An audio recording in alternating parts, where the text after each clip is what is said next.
question. Do you remember the day you asked, why am I here? Why was I born? Why don't I know my purpose? And the best of all of them, why me? Anybody here ever feel that way? Every day. It's okay to ask the question why, yet some people get hung up on the why and they never really move forward or take the action to put into action what they've learned. Marlene Bryan has presented to audiences at educational institutions, corporations, and nonprofit organizations. She began her career in telecommunications and quickly rose to become one of the few Black female sales engineer managers in an area dominated by men. She is an inspirational speaker, an author, a business coach, and the owner of 2 companies. Today, Marlene is going to share with you how to get your answer to your why, so that you can live your diamond life and live your life with a purpose. Please help me welcome Marlene Bryan.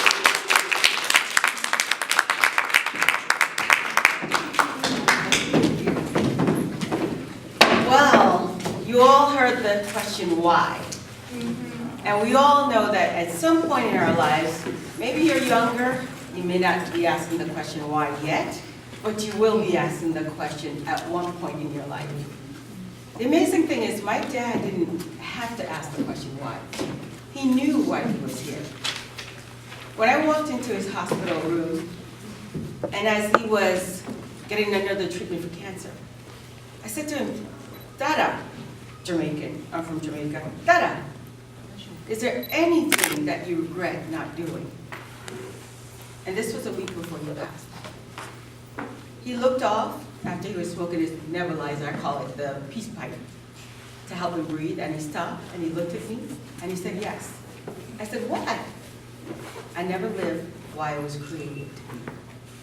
I said, you never, wait a minute, you're 70 years old and you never lived what you were created to be? And he said, no. I said, what was it? I should have been the artist I was created to be. My dad painted, my dad carved, my dad did so many things with art, yet he never lived that life. He chose the pragmatic life that everyone said he should. Because of course, we all know the saying, people tell you all the time, an artist can never make money. Go do something practical. You've got a family. But here I'm telling you today, my dad regretted not living what he was created to be. Imagine my surprise. That's 70 years, and he never lived that. That was like a punch in the gut.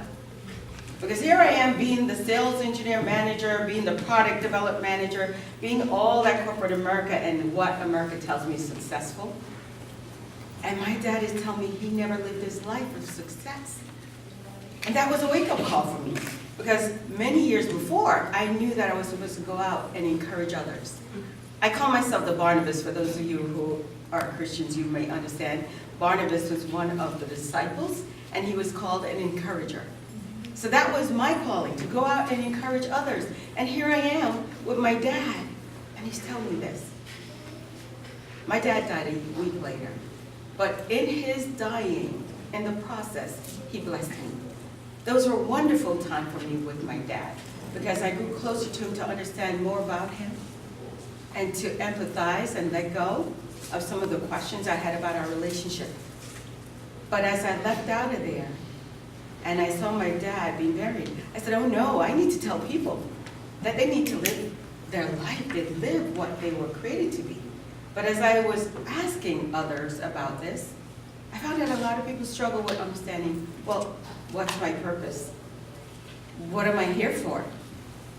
And I didn't know how to go about sharing that with them. So I remembered something I did when I was in telecommunications.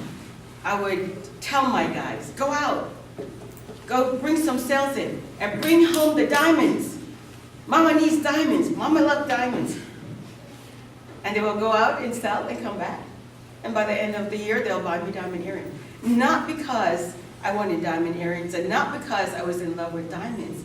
I was just fascinated with diamonds because growing up, I was always into science. my undergrad degree at University of Miami, Albany, was in science. The diamond fascinated me because it's one of the most indestructible objects on this planet. It is used to bore through mountains, making tunnels. But understand this, the diamond is formed deep in the belly of the earth. And the more pressure it has, the more the diamond becomes beautiful. But when it comes out, it is not cut the right way. It is in the raw. We are like diamonds. We're formed deep in the belly of our mothers. And if you ever given birth, you know that is heavy pressure. Keep telling my son, look, you cured me of my curiosity for kids. But like diamonds, we come out rough and raw. And we need people to shape and mold us like the diamond cutter. So we have to find the diamond cutters around us. Some of those are our parents. Some of those are educators. Thank God for Sister Mary Catherine, God rest her soul.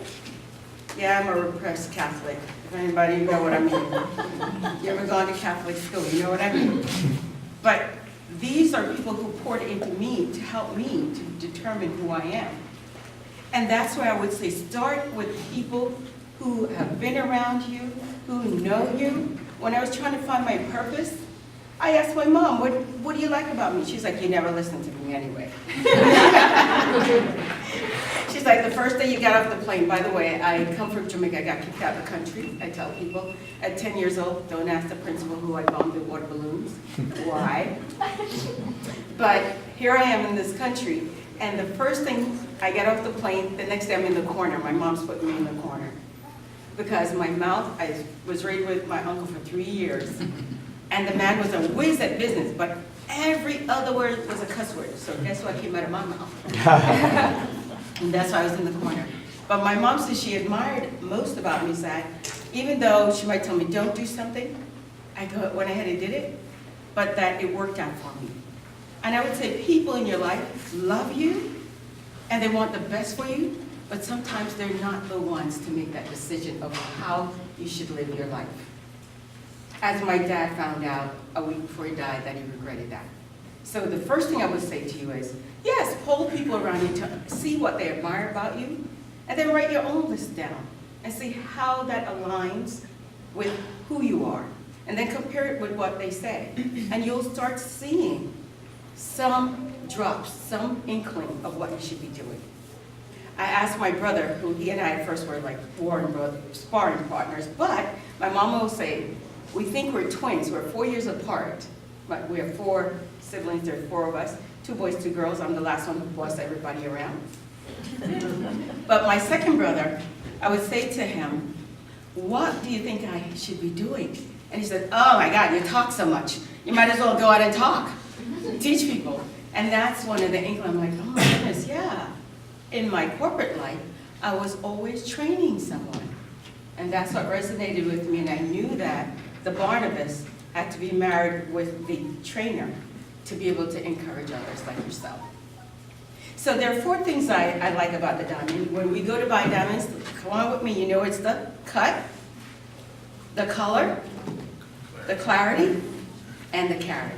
The 4 C's, I call them. And the cost. But when it comes to us women, you know the cost doesn't matter. But let's examine the cut. The cut is that we are the diamond. And we want people around us that'll shape us the right way. The diamond is made, pure diamond, pure white, is made of olive carbon. But so is coal. It's just a matter of rearranging that big one's the diamond and makes the coal. Hang out with people who make you feel like a diamond. Don't hang out with the ones who make you feel like a local coal. In fact, cut them out. Leave them and run for your life, because this is where you need to understand that you are precious and you need to work with people who are going to shape you the right way.